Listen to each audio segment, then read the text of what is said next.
Hey guys, welcome back to the channel. It seems like you guys would stop every now and then and do a video to stay in touch, right? All joking aside, I do appreciate everybody reaching out, checking on me, making sure everything is okay. This time of the year is just super busy. As you guys know, I'm kind of a one-man show here as far as not only with my clients but also on the channel, filming and editing. So this time of the year, because I don't have a cameraman, I guess so to say, and someone to edit it for me, it's hard to stop when I'm with clients, 10-12 clients a month, you know, and then when I get home I don't have the time either. So here in the near future we're going to be caught up, not at a completion. The farm is never complete, right? But when I am home, I'm trying to get this thing on its feet.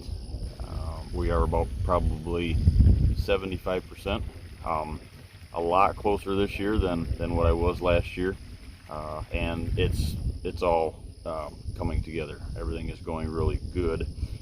Just don't have a lot of time anymore to stop and do 2-3 videos a week. So all joking aside, like I said, guys, I do appreciate you checking in. That really means a lot, and it does not go unnoticed.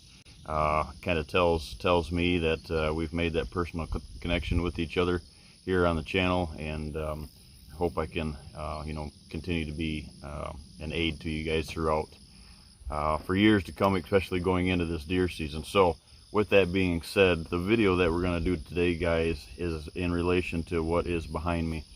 Much of the country is experiencing right now what I'm going through here at the farm. It seems like the higher percentage of the rain, the chance that you have of rain coming, the less rain that we get. It's very frustrating. The saving grace is, you know, doing the no-till, kind of the buffalo system that we promote, that thatch, you know, crimping. A lot of you know, here on the channel, I know a lot of you follow many others that do a similar strategy. My strategy, with a couple tweaks here and there, right, is very similar to what Doc Grant Woods teaches on his place down in the Ozarks. So the reason for the farm, right, is to get these things in motion and to weed them out, and for me to help you, you know, get there quicker.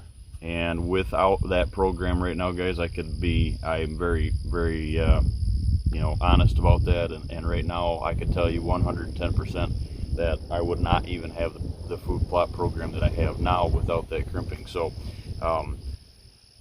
here's where we're at. You know, it's a drought. It's a drought all over the country. I left last month on client trips, and I was telling folks in Michigan when I got up there, I've never driven across the country at a, you know, a large amount of miles, let's say, you know, continuously a large amount of miles, and not had a break in the dry spell somewhere. Somebody was getting rain, and no joking, I mean, if a fire caught here in Kentucky, it would burn all the way back to Michigan, where I'm originally from. So and why that is, guys, it's drought city right now. So you can see the corn behind us. I got 4 acres of corn here on the property this year. Last year, in preparation for that, you guys follow along, you've seen that I planted that sorghum to try to help build the soil, and then we went right after it with fertilizer and lime this year, and the plot start from Deer Grow. And my good friend of my neighbor here, you know, planted it. He's got 4 acres here. He's got 14 acres across the road that he sowed in, so we got about 18 acres between the two properties. And that side of the road's got some bottoms. It looks better, you know, cooler mornings, higher moisture, and or higher dew point, and it looks a little better down there. Here up on this old top of this hill here, it is it's dry, hot and dry. So you can see right next to me here, guys, this is where the summer release is planted. It's probably not the greatest spot in the world to stop and shoot a video, but it's a very honest spot. So I can turn you just a little bit, and you can see down the hill here, you can see down along the edge of the wood line. It gets a little better as it goes to the bottom, but clover rebounded, did push through the thatch. I had some questions about that. Man, that thatch looks too heavy from last year with that rye crop that I had crimped down, and it's not. It's definitely poking through. Problem with it is there's just no rain. We can go over here right now, and I'll do a couple of some B-roll here for you today and add this in. It still has a little damp underneath there. It wouldn't take much. That's why when that thatch layer is on the ground, it doesn't take much to hold that moisture for way longer than it would as like I'm standing here on the service road, through the property, that compacted dirt area, right, such as tilling. So having a food plot system like this, and some years are good, some years are not. We go the extra mile with the crimping and the no-till to make sure, as I refer to it kind of as that plot armor, right? Having a chance, planting something like the summer release, having it in the ground, building the soil, and also having something to crimp down on top of our fall, our brassica blends going into the fall, here that is mid-August ahead of a rain. One of the things to bank on, that you can bank on to back up, I think it's a huge misstep. I think it's overlooked. Probably, to be honest with you, probably 80% of my clients don't focus on this. And after we get done building that program for them through your habitat plan and your design, a lot of folks understand the power of browse. Guys, browse will get you through the bad food plot seasons. Now, as we always say, we can salvage the food plots by rye. So, I'm going to let the summer release give it all the chance it has. At this point, I have no intention of interseeding it, but hopefully we're supposed to be getting some rain here, right? So hopefully I've got some kind of a biomass, and then the decision I'm going to have to make is when I plant my brassicas into that about mid-August, I got to make a decision. Am I going to crimp what it is here, or am I just going to kind of let it all grow together? Because it's not such a competition. If everything isn't growing for the summer for your cover crop, you can put your brassicas right in there. Maybe we don't have to crimp, less fuel, less compaction, and more rain, hopefully. But the browse on it, guys, the browse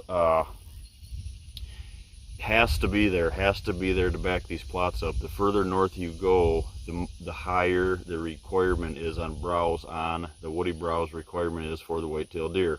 Don't let anybody tell you, anybody ever tell you any less, that the woody browse intake, the roughage intake, woody browse intake of a whitetail's diet never drops below 50%. Guys, I cover the entire country, and it's always a major thing. The farther south you go, it doesn't get as cold, right? Starting from here in Kentucky, we're about probably 75% is what I find over the years, about 75%, very similar to like west central Illinois on this plain right across through here.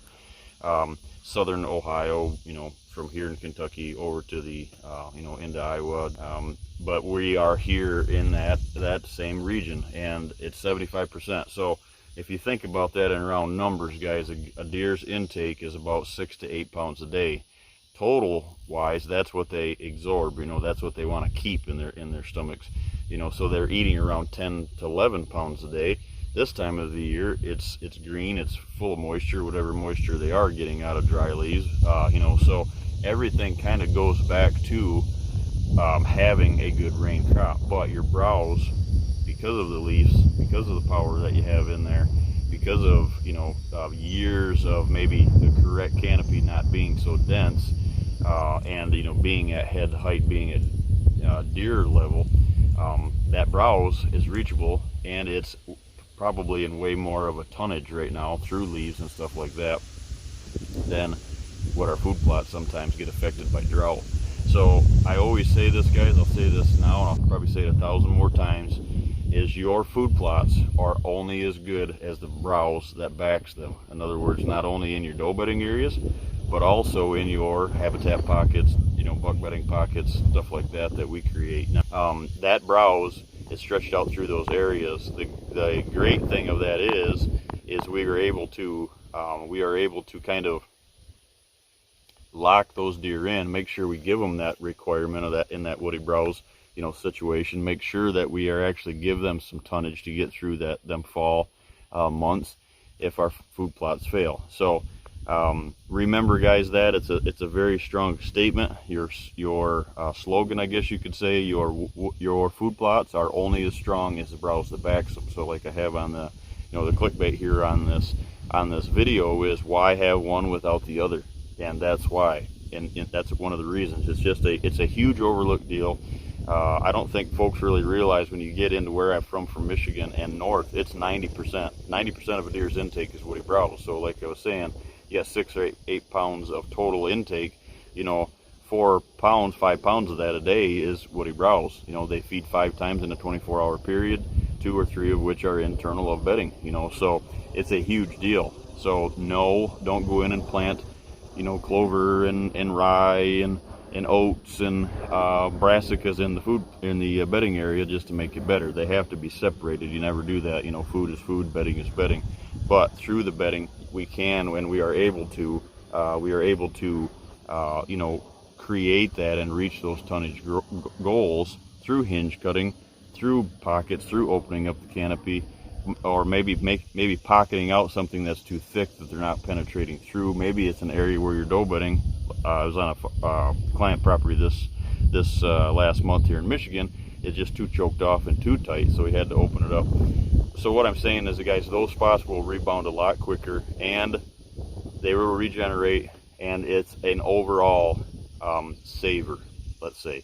It's no different. It's kind of similar as, you know, having a fall food plot program, getting it planted, not having the rain, nothing that we can do outside of our control, something that, you know, that we can't control. And, you know, going into the fall thinking that your food plot just is a waste. Well, that's not the truth. That's a different video we'll touch on, but rye is your saving grace. So I would really put emphasis on that, guys, going into this time of the year, is make sure that when you're out planting these fall food plots or getting ready to do so in a lot of the areas across the country, there's some folks in Michigan that have already planted their fall food plots. I think that's a little early, especially this year with the drought. So I would encourage you to hold off till about the August 1st date and plant those into a prepped area, as far as sprayed, not tilled, and then, you know, crimping something down on top of that. Hopefully there's something there to crimp down on. They'll fall brassicas, and then pray for rain. But don't overlook the power of browse. How do we get it? Go in strategically, figure out the movement in those doe bedding, guys. I've got a video coming here that I've been kind of working on throughout. It's kind of an in detail deal, so it's going to be a whiteboard video. I was hoping to shoot it in the lodge, which isn't completed yet in the studio, because we're going to talk about some things about how to position that stuff on there. So with caution, I'm telling you, go in and make browse. Don't just take the chainsaw and go in and just start hinge cutting everything in sight into what you think is your doe bedding or where you want your doe bedding to be. There's a strategic move about where that has to be. One of the quick tips I can give you without making this video any longer is, if you're going to do that and you have time, and we know that we can get some of that on the ground, is go in and make sure that wherever you're putting that doe bedding in the stand, that you're hunting down the chain, not on the food source, but down the chain. Make sure that you're not slamming the door on that buck and forcing him to, when you're able to hunt that, you don't want to slam that door in his face and make him, especially in a high pressure state, force him out into the open. And there's a lot more to, you know, come on that. So maybe slide the doe bedding back about, you know, 20-30 feet, give him a soft edge just inside the timber so he can cruise, so the wind's good for you and him. We've touched on that kind of in the past, but I'm going more into detail about that soon. So a couple tips there for you guys. Make sure, I guess one of the strongest points, the last points to make on that, guys, is that you're going to say, hey, if I go in a hinge cut, can I still do that? Yes, you can. Just make sure, one, there's not oak wilt in your area this time of the year. Two, if it's going to be like it kind of is now, a long stretched out time period with it looks like we're not going to get a bunch of rain, then I would probably, you know, wait until we do that. Now, guys, you can do this right up until about 30 days of the season, but here's the last piece of the puzzle. Every property that I go on has habitat. The problem with it is, guys, it's usually about 30 to 50 feet in the air, right? You've got some kind of canopy. It's there. Some of that is usable material through hinging or kill cutting to get it on the ground. If you look at those doe bedding areas and it's wide open underneath because it's been, you know, TSI treatments and kind of high graded for the timber, it's going to be no browse on the floor. Well, look above your head when you're in those doe bedding areas, guys, and you have all the tonnage in the world. It's just 30 to 50 feet in the air. Easily corrected with a chainsaw, getting it on the ground. Be safe about it. Don't just go in there without, you know, you know, proper protective gear and start cutting things. And like I said, it is a very strategic deal. But if you look up and you can feed those deer with all that roughage, all them leaves that are in the air, and you turn around and look at your food plot that's kind of struggling because of the year we're in, that can save you. You don't have to give it a year to wait to regenerate, to give more woody browse. You put that stuff on the ground, they're going to eat the end of the trees that you hinge, or the kill cut trees that you put down if they're bigger in those areas. So something huge. I've got a gentleman in southwest Wisconsin that, if you're tuning into this, he can attest to this. You know, we designed his property late last year, June or July. He only got it about 20% of it built, and those folks ended up killing the same 2 bucks out of the same tree stand the same day, and it all related to, you know, fresh vegetation, locking the does on your food plot, giving them something to eat, and they had a you know, the best hunt, the best season that they've had on the farm yet, all in one day. So always think beyond a big beautiful food plot, and always remember, the browse, your food plots are only as good as the browse that backs them. Look into your doe bedding, look into your habitat pockets, look internal of your core into those buck bedding areas. And if you can help the situation by starting first with the does, I shouldn't even have said the buck bedding pockets, but starting with the does, giving them something to eat, putting them in the place. If you do that and we take care of them, then the bucks will follow. And if you got any questions, feel free to reach out. We're going to be back on top of the videos here shortly, going into the rest of the season, trying to get ahead of the food plot program here, because I know a lot of you reach out in hopes to get some answers before you throw some seed on the ground. What should I be doing? And this is one of the videos today, guys, that I want to take a minute and reach out and kind of get everybody's mindset ready for that time period, and to let you know what's going on here at the farm. So thanks, guys, I appreciate it.